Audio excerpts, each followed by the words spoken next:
नमस्कार दोस्तों, मेरा नाम कपिल सिक्का है। स्वागत है आपका study I Q education platform में। इस सीरीज में जैसा कि आप जानते हैं प्रीलिम्स के एमसीक्यूज को डिस्कस कर रहे हैं। 2022 के लिए काफी इंपॉर्टेंट सीरीज है। इसमें relevant current affairs, static portion, ये सब मैं आपके साथ डिस्कस करूंगा। लगभग 1000 से 1100 एमसीक्यूज अगले 3 से 4 महीने में हम डिस्कस करने जा रहे हैं। Science, technology, environment, Hindu, Indian express योजना, जितने भी इंपॉर्टेंट सोर्सेज हैं, चाहे वो स्टैटिक बुक्स हो, एनसीईआरटीज हो या फिर करंट सोर्सेज हो, सब हम यहाँ पे कवर करेंगे। आपको क्या करना है, सीरीज को सीरियसली देखना है। जब जब मैं क्वेश्चंस को डिक्टेट करता हूँ, क्वेश्चन आपका डिस्कस करता हूँ, पॉज करके आपको कमेंट सेक्शन में आंसर देना है।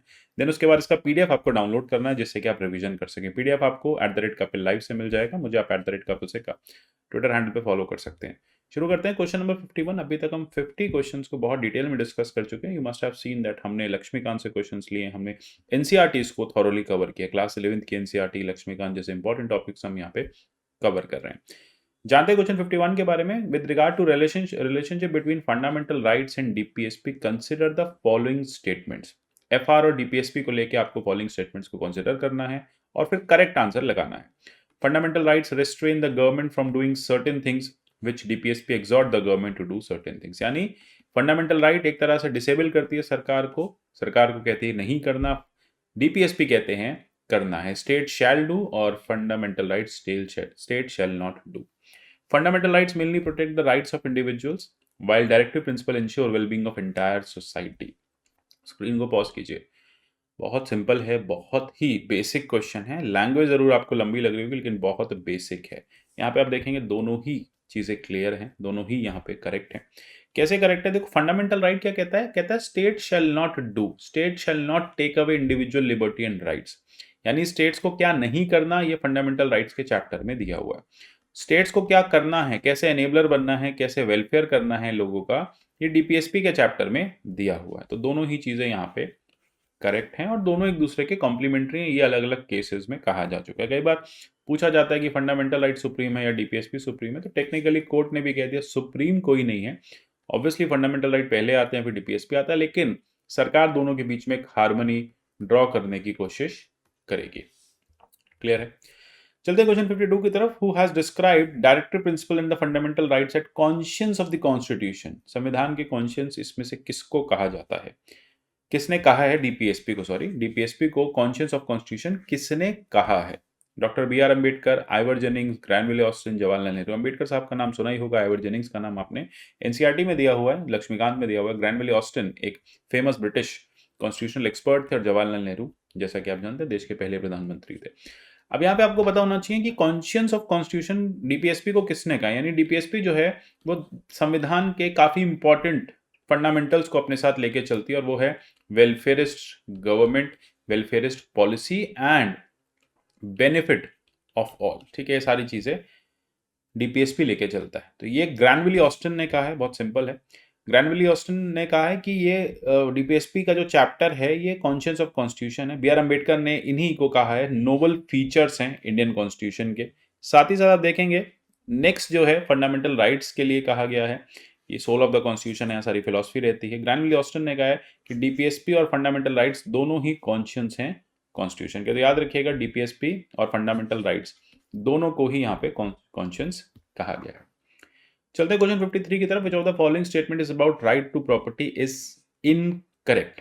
राइट टू प्रॉपर्टी के लिए कौन सा स्टेटमेंट इनकरेक्ट है? It is a legal right, ये बात एकदम करेक्ट है। देन उसके बाद it was removed by 44th amendment, constitutional amendment act, ये बात भी सही है एकदम। It is not part of basic structure, ये बात भी सही है। तीनों ही सही है, तो इनकरेक्ट है यहाँ पे। सिंपल एलिमिनेशन से डी है, none of the above. All three are correct और आपको बताना इनकरेक्ट है, तो डी जो है वो एकदम सही आंसर इसका बनेगा। पूरा का पूरा फंडामेंटल राइट के बारे में, राइट टू प्रॉपर्टी के बारे में मैं काफी डिटेल में बहुत सारी क्लासेस में, वीडियोस में डिस्कस कर चुका हूं। आप मेरे टेलीग्राम से उन वीडियोस को सर्च कर सकते हैं और दोबारा से उन वीडियोस को देख सकते हैं। क्लियर है?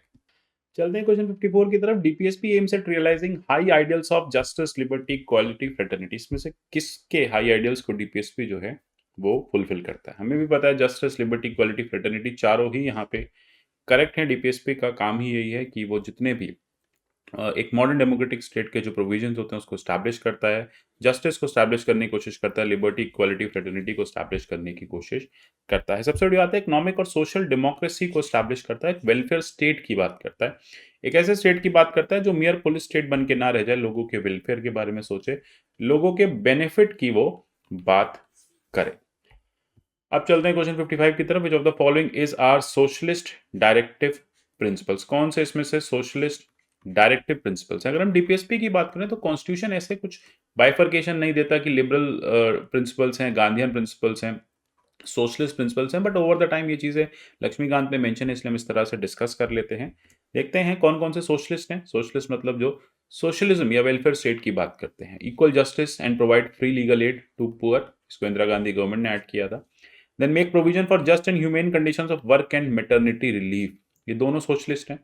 Prohibit the consumption of intoxicating drinks and drugs which are injurious to health, ये गांधीयन प्रिंसिपल है। इसके अलावा कुछ आपने देखा होगा लिबरल प्रिंसिपल्स भी हैं, जैसे हम बात करें आर्टिकल 44 की, यूनिफॉर्म सिविल कोड की। सो अल्टीमेटली ये सारे जो प्रिंसिपल्स हैं इस तरह से यहाँ पे दिए हुए हैं। तो यहाँ पे 1 एंड 2 जो है वो करेक्ट आंसर होगा, B is the correct answer. ठीक है, देन आगे चलते हैं। The DPSP that requires state to minimise inequalities in income status facilities and opportunities is added by, आपको याद होगा जनता पार्टी गवर्नमेंट ने 44th अमेंडमेंट से 39 क्लॉज 2 को इस तरह से ऐड किया था। और यहाँ पे दिया गया था कि स्टेट का काम है कि वो इनकम को लोगों की बराबर करे, इनइक्वालिटीज को मिनिमाइज करे, ठीक है, स्टेटस लोगों की इंप्रूव करे और लोगों को एक बेहतर जिंदगी की तरफ ले जाए, एक बेहतर जिंदगी उनको दे। तो इस हिसाब से A is the correct answer. चलते हैं। They constitute the bedrock of democratic system in the country, they serve as a formidable bulwark of individual liberty, they protect the interest of minorities, weaker sections of society, they check absoluteness of authority of government। आपको बताना है कौन इसमें से, मतलब ये जो specifications हैं या जो कैरेक्टरिस्टिक्स हैं ये किसके हैं। बहुत सिंपल है कैरेक्टरिस्टिक्स, देखो bedrock of democratic system, then उसके बाद bulwark of individual liberty. Question देखने में बहुत टफ लग रहा है, बहुत सिंपल है। इंडिविजुअल लिबर्टी की बात कौन करता है? फंडामेंटल राइट्स बात करते हैं। वीकर सेक्शन और माइनॉरिटीज के इंटरेस्ट की बात फंडामेंटल राइट्स करते हैं।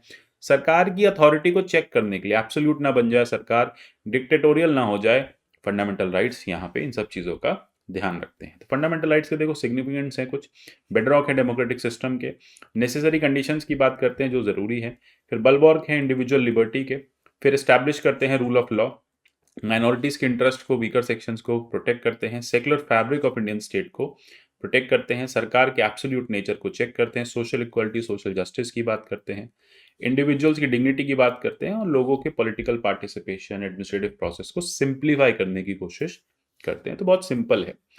विच of the following rights are outside part 3 of the constitution? कौन से राइट्स हैं जो फंडामेंटल नहीं है लेकिन कॉन्स्टिट्यूशनल राइट्स हैं? Right to adequate means of livelihood for all citizens. No tax shall be levied or collected except by authority of law. Trade and commerce and intercourse throughout the country in India shall be free. देखो right to educate means and livelihood for citizens की हम बात करें, no tax shall be levied, ये भी FR के chapter के बाहर है और ये भी चैप्टर के बाहर है। तो बहुत सिंपल है इसका भी यहाँ पे आंसर। आप देखेंगे कि इसको छोड़ के हम दोनों ही कॉन्सेप्ट्स को बाहर रख सकते हैं। ठीक है, देन उसके बाद आप देखेंगे कि कई बार ये कहा जाता है कि फंडामेंटल राइट्स के अलावा कौन कौन से राइट्स हैं, तो आप ये बता दीजिएगा। आर्टिकल 265 है, आर्टिकल 300A है, आर्टिकल 301 है। लेकिन हम बात करते हैं कि अगर फंडामेंटल राइट्स में, तो फंडामेंटल राइट्स यहाँ पे आपको दिखेंगे कि वो एडिक्वेट लाइवलीहुड की बात करते हैं, सुप्रीम कोर्ट कई बार कह चुका है। चलते हैं 103rd अमेंडमेंट में 2019 में has made changes in which of the following? बहुत सिंपल, 103वां अमेंडमेंट, इसको अभी हाल ही में किया गया था। Article 14, article 15, article 16, article 46 reservation की बात करता है, ईडब्ल्यूएस रिजर्वेशन की बात करता है। तो बहुत सिंपल है, आपको 15 और 16 दोनों में 15 क्लॉज 6 और 16 क्लॉज 6 जो है आपको ऐड होता हुआ दिखेगा। तो बहुत सिंपल है इसका, B is the correct answer. Director of inquiry is associated with, director of inquiry कौन से इस एक्ट में दिया गया है? बहुत सिंपल है, आपको क्या करना है, फिर से जैसे मैंने बोला स्क्रीन पॉज करनी है और आंसर करेक्ट देना है। यहाँ पे Lokpal is the correct answer. तो लोकपाल आयुक्त, लोकायुक्त 2013 के एक्ट की बात करें तो वहां पे एक डायरेक्टर ऑफ इंक्वायरी होंगे। ठीक है, अभी डायरेक्टर ऑफ इंक्वायरी क्या होंगे? Not below the rank of joint secretary. ठीक है, देन गवर्नमेंट ऑफ इंडिया के ज्वाइंट सेक्रेटरी लेवल के होंगे, इनको सेंट्रल गवर्नमेंट जो है वो अपॉइंट करेगी, प्रीलिमिनरी इंक्वायरी का काम करेंगे ये। और सबसे बड़ी बात है, सेंट्रल विजिलेंस को ये केसेस जो हैं, बेसिकली जो सीवीसी के केसेस, सीवीसी को केसेस जाने हैं, वो इस पे इंक्वायरी करेंगे। तो बहुत सिंपल है, अभी न्यूज़ में भी था थोड़े दिन पहले भी कि डायरेक्टर ऑफ इंक्वायरी की पोस्ट भरी नहीं है, इसको भरने की ज़रूरत है, काफ़ी लंबे समय से खाली पड़ी है, तो इसलिए इसकी चर्चा चल रही है। बहुत सिंपल है, देखो इस तरह की चीज़ें हैं जो पॉलिटी में हैं लेकिन करंट में भी हैं न्यूज़ में, तो वो भी यहाँ पे पूछ ली जाती हैं, तो उसको भी हम यहाँ कवर कर रहे हैं। तो आशा करता हूँ क्लियर हो गया होगा आपको लोकायुक्त के काम करने का तरीका, डायरेक्टर ऑफ इंक्वायरी के ऑफिस की बात। मिलेंगे अगले नेक्स्ट सेट में, आगे क्वेश्चंस डिस्कस करेंगे, तब तक देखते रहिए। पीडीएफ डाउनलोड जरूर कीजिए, रिवीजन में हेल्प करेंगे। सीरीज को मैं बार बार कहता हूँ, क्वेश्चन पढ़िए, फिर पॉज करिए, उसके बाद आंसर दीजिए कमेंट सेक्शन में और फिर आगे कंटिन्यू कीजिए। मिलते हैं अगले सेशन में, तब तक के लिए goodbye, take care and God bless you all.